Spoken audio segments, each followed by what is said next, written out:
This is the VOA Special English Education Report.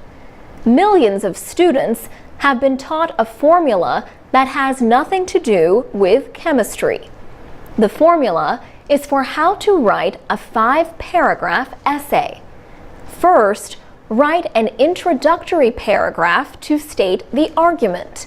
Then, add 3 paragraphs of evidence. Finally, write a conclusion. Linda Bergman is director of the Writing Lab at Purdue University in Indiana. Her job is to help students, including international students, improve their writing. Professor Bergman has worked with many students who learned this traditional 5-paragraph formula.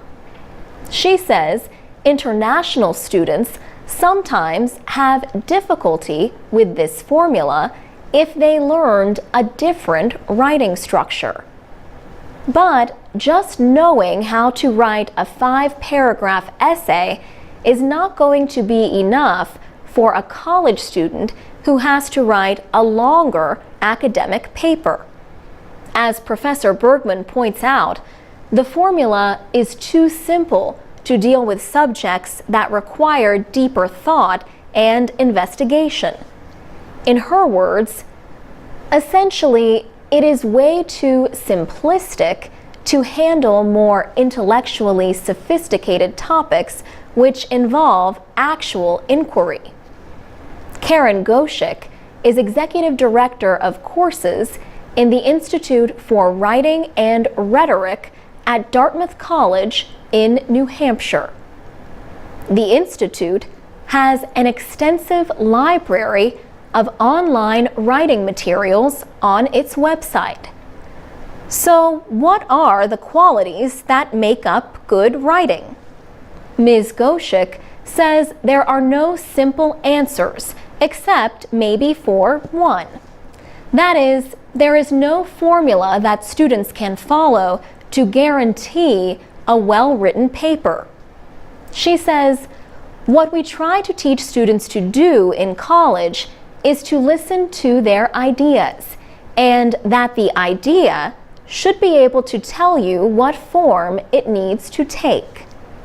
She says moving from secondary school writing to college-level writing can be difficult, but students should not be afraid. American college students are usually expected to state their thesis at the beginning of a paper. In some cultures, students organize their paragraphs to build toward the main idea at the end.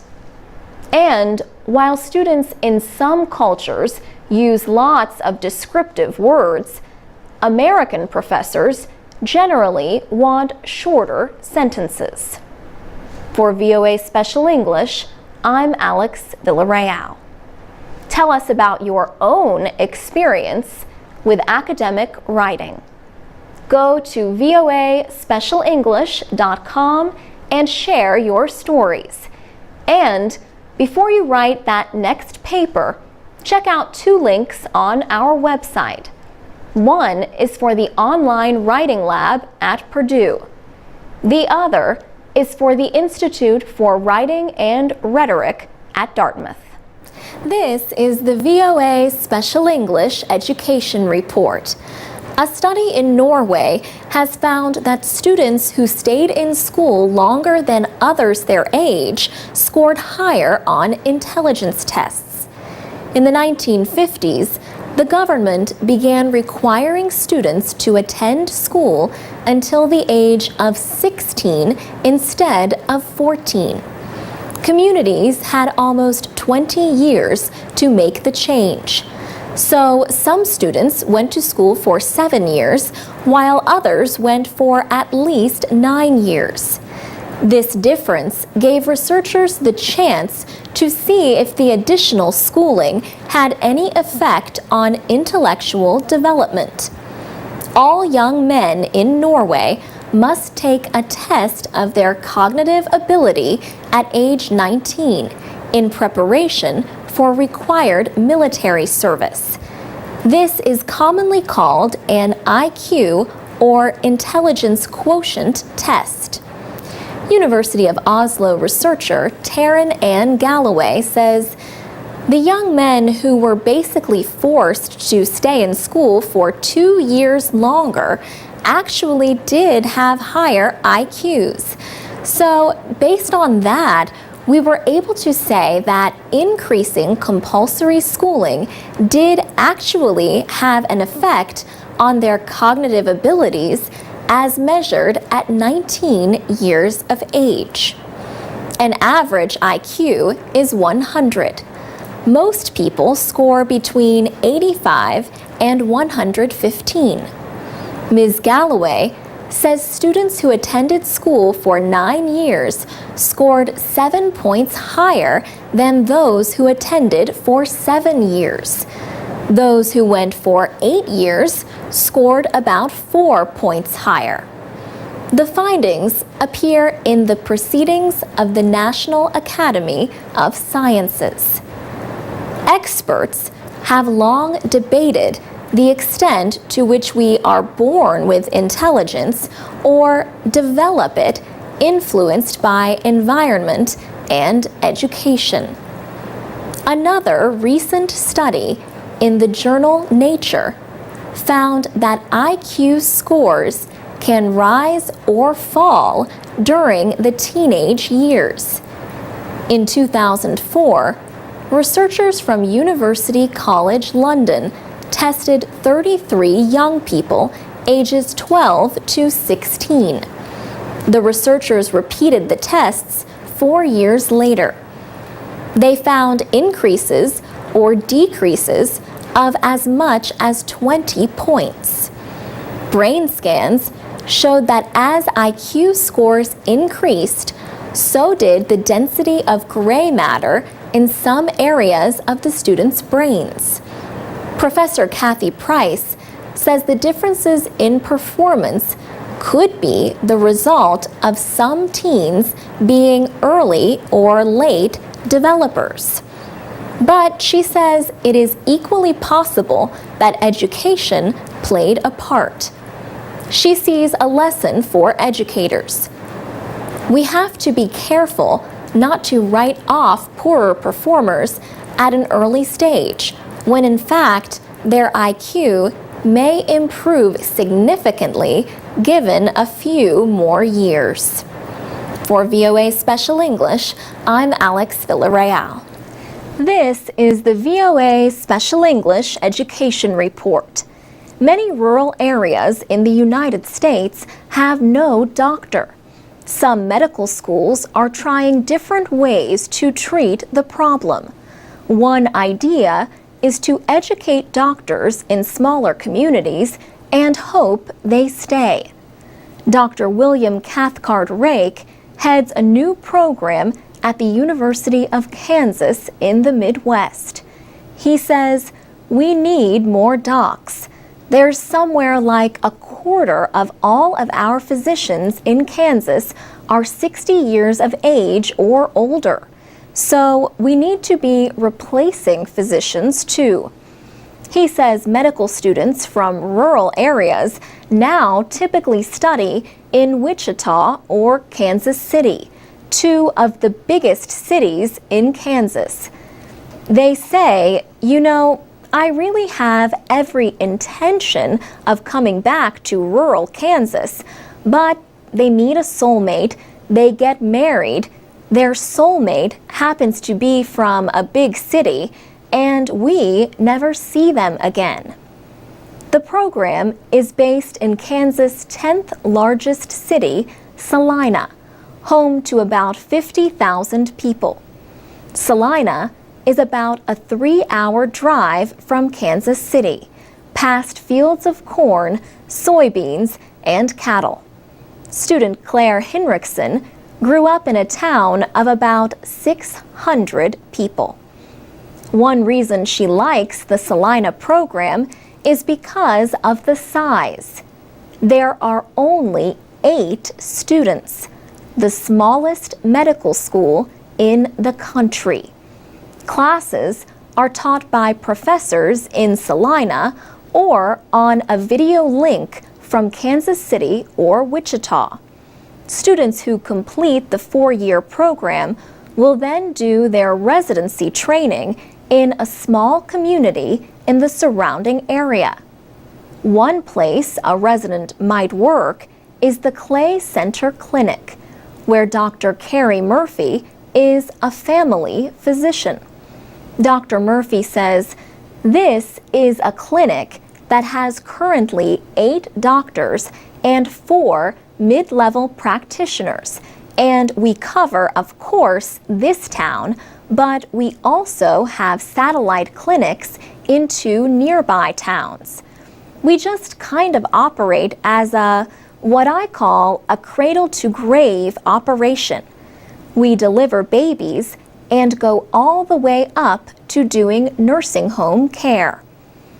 Rural doctors generally serve older, poorer patients. Going into a specialty in a big city can mean better working hours and more money to pay off student loans. The Salina program will pay tuition for each year that students practice in a rural area in Kansas. Dr. Cathcart Rake hopes 4 years of medical school and 2 years of residency will be enough time to put down roots. In his words, it's going to be, hopefully, harder for them to break away from those roots and go to bigger cities. For VOA Special English, I'm Alex Villarreal. This is the VOA Special English Economics Report. Business is the most popular subject for international students in the United States. At last count, 22% of foreign students at American colleges and universities were studying business and management. The Institute of International Education in New York says engineering was the second most popular field.